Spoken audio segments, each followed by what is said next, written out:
The first phase, the status quo in Medina, the time of immigration. Immigration to Medina could never be attributable to attempts to escape from jeers and oppression only, but it also constituted a sort of cooperation with the aim of erecting the pillars of a new society in a secure place.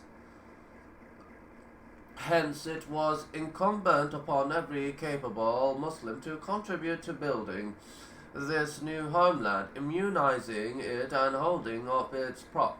As a leader and spiritual guide, there was no doubt the noble messenger, in whose hands exclusively all affairs would be resolved. In Medina, the Prophet had to deal with three distinctively different categories of people with different respective problems. His companions, the noble and Allah-fearing elite, polytheists still detached from the Islam and were purely Madanese tribes. The Jews. As for his companions, the conditions of life in Medina were totally different from those they experienced in Mecca. There in Mecca, they used to strive for one corporate target, but physically they were scattered, overpowered, and forsaken. They were helpless in terms of pursuing their new course of orientation. Their means socially and materially fell short of establishing a new Muslim community in parallel lines. The Meccan chapters of Noble Quran were confined to delineating the Islamic precepts, enacting legislations pertaining to the believers individually, and enjoining good and piety and forbidding evils and vices. In Medina, things were otherwise. Here, all the affairs of their life rested in their hands. Now they were at ease and could quite confidently handle the challenges of civilization, construction, means of living, in economics, politics, government, administration, war and peace, codification of the questions of the allowed and prohibited worship, ethics, and all the relevant issues. In a nutshell, they were in Medina at full liberty to erect the pillars of a new Muslim community, not only utterly different from the pre-Islamic code of life, but also distinctively in its features. In the world at large, it was a society that could stand for the Islamic call, for whose sake the Muslims had been put to unspeakable tortures for 10 years.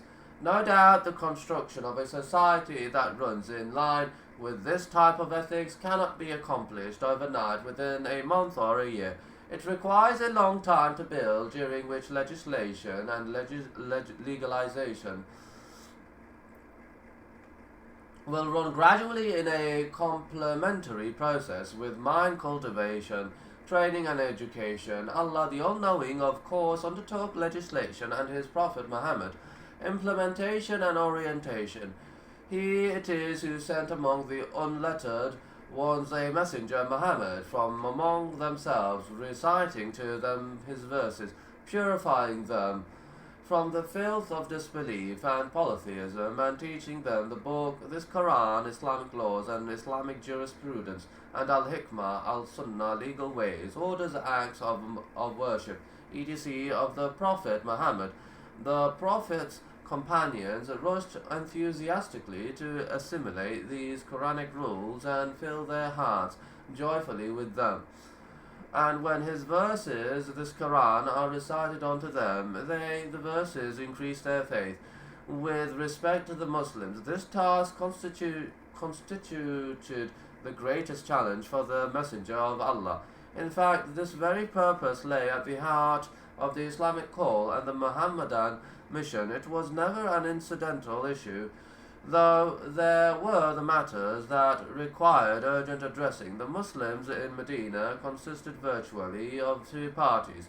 the first one already settled down in their abode, land and wealth fully at ease, but seeds of discord amongst them were deeply seated and chronic enmity continually evoked. They were Al-Ansar, the helpers.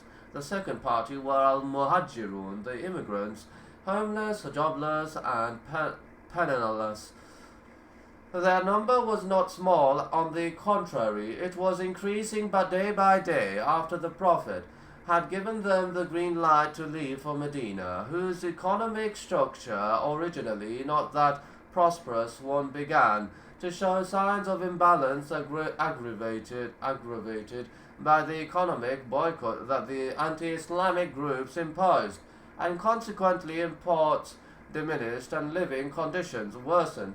The purely Madanese polytheists constituted the second sector with whom the Prophet had to deal, those people who had no control at all over the Muslims. Some of them nursed no grudge against the Muslims, but were rather skeptical of their ancestors' religious practices, and developed a tentative inclination towards Islam, and before long they embraced the new faith and were truly devoted to Allah. However, some others harbored evil intentions against the Prophet and his followers, but were too cowardly to resist them publicly. They were rather under those Islamically favorable conditions, obliged to fake amicability and friendliness.